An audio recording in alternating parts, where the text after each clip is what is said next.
Good evening. Should the seventh-day Sabbath be observed today as Christians?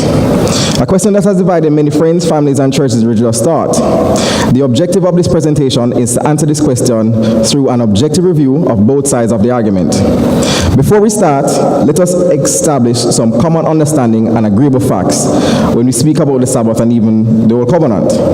It was established in the creation week as recorded in Genesis 2:3, where God rested from his works on that day, blessed it, and not only blessed it, but sanctified it, reserving it for holy use. 2. Worship in a sacred assembly was required as seen in Leviticus 23, verse 3. The Sabbath was to be a delight when observed and honoring God and his ways when being kept, Isaiah 58, 13-14. It was given to the Jews and formed a part of the Sinai covenant of what is called the Old Covenant, as seen in Exodus 20, 8-11, accompanied with other commands that Christians say are still binding today, including murder and adultery. Jesus, as well as his disciples, observed the Sabbath as it was their custom in Luke 4:16, as well as Luke 23:56. There are recorded incidents of persons still observing the Sabbath after Christ died in the book of Acts of the Apostles in non-Jewish eras, Acts 17, Acts 13, Acts 16, and Acts 18. From biblical accounts, we establish the fact that the Sabbath was persistent from creation straight through until Christ's death. We also see where it is sanctified and made holy. We see where it is a delight and linked to worship. Some are of the view that the Sabbath is no longer to be enjoyed and no longer valid. Considering the earlier points, the burden of proof would be on the anti-Sabbatarian to show why the Sabbath is no more. I want to examine some of those reasons and see if we should really be missing out on the Sabbath. Let us first examine the reasons given for not observing Sabbath, which I've summarized in 5 main points. And also let us give credence to the fact that the anti-Sabbatarian, by first admitting these points. Sacrifice and ceremonies occurred on the Sabbath during the Levitical system, as seen in Numbers 28:9. The Old Covenant was abolished and New Covenant implemented, as shown in Hebrews 8:13. Point number 1. The Sabbath was given to the Jews or tied only to the Old Covenant. What this means is that it's common knowledge that the Sabbath was not only given to the Jews, but let us focus on the relevant points that try to link the Sabbath specifically to the Jews. The Sabbath was only for the Jews, and Christ has now come and has given us a new covenant for everyone. The Sabbath was intertwined with the Old Covenant, and the covenant has been abolished. The implications are that what gave the Sabbath any legality was the Old Covenant. And therefore, any removal of the Old Covenant will also remove the legality of the Sabbath. The Sabbath was linked to the temple system and its services. The temple system was abolished, and the temple was rent historically also in AD 70. And therefore, the sanctuary system, along with the Sabbath, was also abolished. Others even place the Sabbath as being ceremonial, while the other 9 commandments of the 10 commandments are regarded as moral. These are all excellent points, except if it could be shown that the Sabbath can stand by itself outside of any covenant or Jewish nation or sanctuary system or any ceremonies. Point number 2. The Sabbath was under the law and works, and we're now under grace. The fundamental understanding of this point is that doing work of Sabbath keeping will not save you and is therefore not required. Ephesians 2:8-9, which states that it is by grace you have been saved through faith, and it is not from yourself. It's a gift from God, not by works, so that no one can boast, making it seem like works are not required for you to be saved, like boasting about the Sabbath keeping. This is also a good point. We are certainly justified by faith, except if we can show that faith alone is not enough, and that obedience to the law or some requirements that require doing something are still required. Point number 3. The Sabbath has been replaced by Sunday as a day of worship. Sabbath represents the old creation, whereas Sunday is the day of resurrection, because that's the day that the Lord was resurrected. Jesus has given us life through a new covenant represented by a new creation, which is signified on the day he is resurrected. A secondary point is that we can see the mindset change in the New Testament by the early church switching their day of worship to Sunday, as seen in Acts 27 and also in 1 Corinthians 16:2. This could seem as a reasonable point, except if we could show that the Sabbath already signifies the new life that Jesus has given us that we currently enjoy today as Christians. Point number 4, the Sabbath was never restated. This view outlines that using principles of restatement, only commandments in the New Testament are binding today, and the Sabbath was not one of them. We see several other laws that are being restated, example, adultery and murder. This point is also reasonable. Except by using this principle, things stated as commandments like incest in Leviticus in the Old Testament is not restated, but most Christians today agree that incest is wrong. But let's say that we were even supposed to ignore that point. This would be a good point still, except if we could show that the Sabbath was restated in the New Testament. Point number 5, and I believe that this is the strongest point put forward by any anti-Sabbatarian. The Sabbath pointed to the rest that Jesus would eventually bring. The Sabbath was a shadow that pointed to the rest that Jesus now offers. There's no need for the typological Sabbath. Colossians 2:16 states, "Let no one judge you regarding a Sabbath day, because it is a shadow of things to come." Matthew 11:28 quotes, "Come to me, all who are weary and burdened, I will give you my rest," showing that Jesus has called us to his rest, therefore the Sabbath rest is fulfilled. Hebrews 4:3 is also posited as one of those texts, where it clearly states, "Now who have believed enter that rest," just as Jesus had said, showing that Jesus has given us a rest that the Sabbath would have represented. We also have to consider other texts like Galatians 4:10, where it says that you observe special days, months, seasons, and years. This would seem like Paul in his letter to the Galatians were chastising the congregation for keeping these Jewish days that were taught. We also have to contend with Romans 14:5, where it states that one person considers a day holier than another person. As I said before, this is the strongest point that I've seen posited by any anti-Sabbatarian. Now that we have understood the view against the Sabbath, let us see if the Bible provides those exceptions we spoke about for each point. Exception point number 1. Can the Sabbath stand by itself outside of any covenant or Jewish nation or sanctuary system or ceremonies? Although there is no explicit command to observe the Sabbath between Genesis 2 and Exodus 20, we must appreciate and acknowledge that commands existed before any covenant was ever made. If we are to hold on to the definition of sin, that is, being the transgression of the law, as stated in 1 John 3:4, then from as early as Genesis 4, we can see notably Abel killing Cain, recording it as sin, which means that laws and commands were known and observed from then. We further note in Genesis 25:2, Abraham being observed the laws and statutes of God. And we can also see other posits from Jacob turning away from adultery, Joseph turning away from adultery. The fact of the matter is that commands were given before the nation of Israel, and it's quite plausible that Sabbath inferred was one of them. We further see as a greater point that in Exodus 16, we see the Sabbath being observed before any covenant. They were being tested and expected to keep it. It was observed before the old covenant, showing that the Sabbath can stand by itself, not brought into or will not be taken away with any covenant.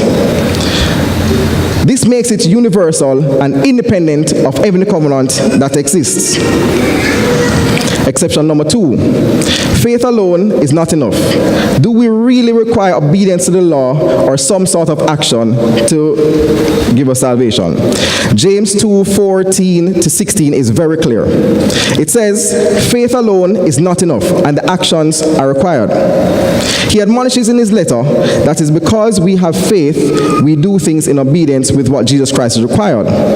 Paul harmonizes this view instead of going against it, where he speaks quite positively about the law and upholding it as a requirement in Romans 6:15 and also Romans 7:7. He further states in Romans 2:30 that the doers of the law will be justified. Now we must ask ourselves, if it is that faith alone is required, why would Paul, the same writer who is trying to remove the law, is then saying that the doers of the law are justified? This point fails. Therefore, if the law and its requirements are still valid, then the obedience of the Sabbath through our faith is also still valid. 10 minutes to go. In addressing the remaining 3 points, I believe that Hebrews 4 provides the answer to the following. It can be shown that the Sabbath already signifies this new life that Jesus has given us, that we currently enjoy as Christians today. It also shows us that literal Sabbath keeping was restated in the New Testament. It also shows that the Sabbath is only partially fulfilled by Jesus' return and still points to our future rest. The book of Hebrews is a critical book in determining what is to be done away with, also called the book of better things, which shows that things like sacrifice and circumcision are done away with. Now in Hebrews chapter 4, the writer spends most of his time talking about the matter of rest. The writer to Hebrews addresses the matter of rest and would seem to agree with the position that Jesus offers a rest in Hebrews 4:3. Thank God, because I agree. I will not only agree with that position, I will take it further. The question we must ask is, does this mean that the purpose of the Sabbath was exhausted with this statement? I will go further. In Hebrews 4:4, it also speaks back to the creation week, where it mentions that God rested on the seventh day. Notice once again that the writer links Hebrews 4 and the rest to that creation week. I would even go further to say that the writer speaks about a rest that has never been entered by Joshua and Israel, therefore leaving a rest that has not been realized. I would even go further to say that the writer of the Hebrews in Hebrews 4:9 says that there remains a Sabbath rest for the people of God. But this Sabbath rest remains. It is spiritual. It's not spiritual and indeed physical. Here the word Sabbatismos is used, unlike any other time that rest is translated in the same chapter, which is usually used by kataparsis. Sabbatismos, which means literal Sabbath keeping, is significantly only used here in the Bible, and when checked with extra biblical sources, means literal Sabbath keeping. The question must be asked, why then would the writer use Sabbatismos in this place when the opportunity exists to use kataparsis throughout the chapter?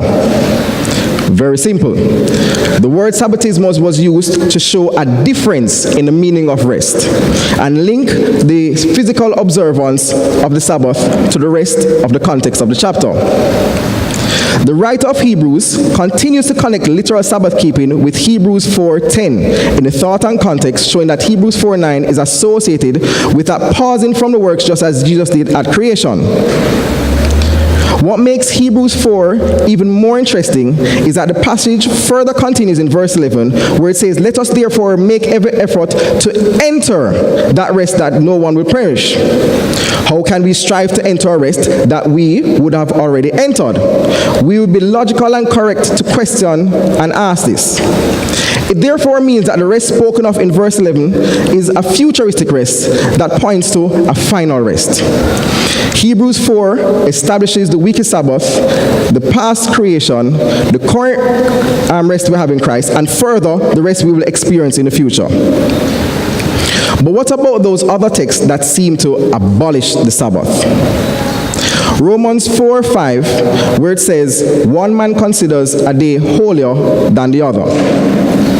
Another considers every day alike. Each of them should fully convince in their own mind." This would seem like we're talking about worship days. But if you pay attention carefully in terms of how this chapter is misused, we would see that Paul starts out by saying that this is in regard to food. He further clarifies this passage where he says in Romans 14:15, "Do not by sake of eating destroy the work of Christ." Please note that in Romans 14, the word Sabbath is never once mentioned.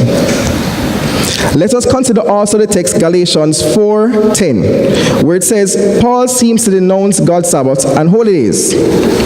A key part of the passage shows that these were converts from paganism who had their own days and worship cycles and not Jews, therefore not attacking the Sabbath or anything associated with Jews. We come to Colossians 2:16. This passage states, "Let no one judge you in eat or drink or a new moon." The statement here is ambiguous. Paul is either saying, don't let anyone judge you for keeping, or the converse, don't let anyone judge you for not keeping it. 5 minutes to go. Later on in the passage, Paul identifies the judges as angel worshippers and persons believing in harsh punishment of the body. Gnosticism at the time disagreed with the festive light in which Christians worship God on his Sabbath and feast days, and also upheld the identifying marks that Paul used. This shows support, if we're supposed to take correctly the marks used, that he was not denouncing the Sabbath, rather the converse, where he was encouraging the Sabbath. This harmonizes with Hebrews 4 in terms of keeping the Sabbath that was spoken about earlier. This also further harmonizes with the New Testament behavior of Paul, where we see in Acts 16, where Paul, going to find Sabbath keepers, was in a Gentile area and further went by a river, not in a Jewish synagogue. We see further the mindset of Paul, where he goes in Acts 13:42, where Paul is asked to come back another Sabbath for them to hear more about what he has discussed. Paul did not correct them. Paul took the opportunity once again to wait until the next Sabbath, showing his mindset. Based on what we have seen, what has been shown, let us summarize by stating the best arguments for keeping the Sabbath. The Sabbath day was made holy and is universal requirement. The Sabbath links us to our Creator as seen in the creation week. The Sabbath links us to our Redeemer, Jesus Christ. The Sabbath day provides physical rest, admonishing us to pause from all works. The Sabbath day invites worship, having a sacred assembly, as we can see Jesus and disciples doing. The Sabbath day was restated in the New Testament. We see clearly the church still keeping the Sabbath day. And finally, the Sabbath links and reminds us of the futuristic rest that we'll one day enjoy in the kingdom of God. Amen.